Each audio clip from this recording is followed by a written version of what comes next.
Hello तुम्ही कसे आहात? आता इकडे मस्त वार सुटला आहे आणि बाहेरच आहे. आत्ता आतमध्ये जाऊन मम्मीने आंबा कापलेला आंबा खात होता. मस्त गोड आंबा पिकलेला जाम भारी लागत होता. मम्मीने आणले वाडीतून आमच्या आंब्याच्या झाडाखालून.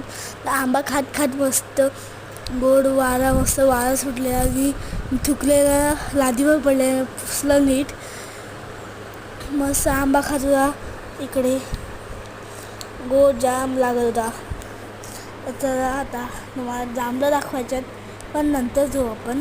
जांभळं दाखवल्यानंतर घड्याळ मी मागवलेत, 2 मागवलेत, पण दोन्ही पण ते खराब निघले. झाकझिक लाईन काढली मी एक साईडला आणि एक साईडला अशी अशी लांब सरळ लाईन कसले गेले. त्यांना एवढे दिवस आपलं ब्लॉग पण आले, सगळा गेलं. बुटा पण मागवलेत. आंबा खातर जाम गोड लागते. आंबा खाला आता. आता तुम्हाला दाखवतो आमरस बनवलं. हे बघा, आमरस एक नंबर लागते पिऊन. बघा, कधी तुम्ही पण बनवा. पिकलेला आंबाचा. लाईट गेले सकाळपासून आमची, काय करू समजा. बाहेर जायला लागते वारं घ्यायला.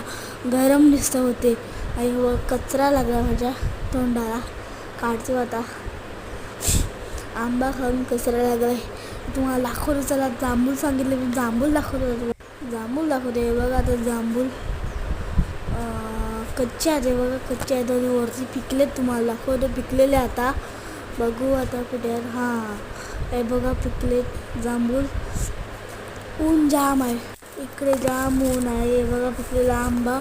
जाम ऊन लागते, तर हवा पण लागते, ऊन पण लागते, मस्त पण वाटते. त्या साईडला आमचा आंबा आहे, पण दाखवला नाही मी. मस्त वारा पण लागते, हवा लागते. ते बघा आंब्याचं झाड, नारळाचं झाड. व्ह्यू बघा, मी नीट दाखवला नाही, सॉरी. लाईक करा, शेअर करा, बेल आयकॉन दाबा. Bye bye, tata, Shiv.